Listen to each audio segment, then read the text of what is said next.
நண்பர்களே, இன்று நாம் பேசப் போறது ஒரு கேள்வி.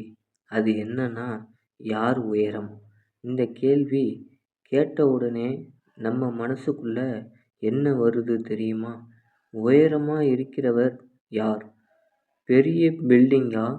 பெரிய பதவியில இருக்கிறாரா? ஆனா உண்மையிலே உயரம் என்றால் என்னன்னு யோசிக்கிறீங்களா?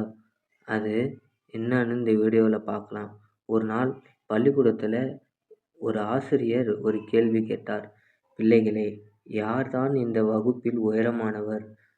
அவங்க எல்லோரும் ஒரே சமயம் எழுந்து தங்களுடைய உயரத்தை அளந்தாங்க. அந்த நாள் எல்லோரும் சிரிச்சாங்க. ஏனென்றால் எல்லோரும் தன்னம்பிக்கை இருந்தது. ஆனால் ஆசிரியர் அடுத்த கேள்வி கேட்டார். உயரமா இருக்கிறதுன்னு உடம்பு உயரமா அல்லது மனசு உயரமா? அந்த கேள்வியால் வகுப்பே அமைதியானது. அந்த நேரம் ஒரு சிறுவன் சொன்னான், சார், மனசு உயரமா இருந்தா போதும், உடம்பு குறைஞ்சா கூட பெரியவன்தான். அந்த ஒரு வரி வாழ்க்கையை மாற்றும் அப்படின்னு அந்த ஒரு பையன் சொன்னானாம். நாம் இந்த உலகத்தில் எல்லோரையும் ஒப்பிடுகிறோம். அவங்க சம்பளம் அதிகமாக வாங்குறாங்க, அவங்க காரு பெருசாக வச்சுருக்காங்க, அவங்க வீடு பெரியதாக கட்டிட்டாங்க. ஆனால் நம்ம யோசிக்கிறீங்களா? உயரமான மரம் கூட தன்னுடைய நிழலை கீழே நிற்கும் மனிதனுக்கு தான் தருகிறது. அதுதான் உண்மையான உயரம். உயரமாக இருப்பது வெளியே இல்லை நண்பர்களே, அது உள்ளே தான் இருக்கிறது. மனசு உயரமாக இருந்தால் போதும், உங்கள் சிந்தனை உயரமாக இருந்தால் போதும், உங்கள் செயல் உயரமாக இருந்தால் போதும். உலகத்தில் பல பெரியவர்கள், அப்துல் கலாம் ஐயா, மதர் தெரசா, காந்திஜி, அவர்களுடைய உயரம் அளவுக்கு அப்பாற்பட்டது. ஏனென்றால் அவர்கள் மனித தத்துவத்தில் உயர்ந்தவர்கள். ஒரு சிறிய கதை ஒன்று சொல்கிறேன், கேளுங்கள். ஒரு கிராமத்தில் ஒரு நண்பர்கள் இருந்தாங்க. ஒருத்தன் செல்வந்தன், இன்னொருத்தன் ஏழை.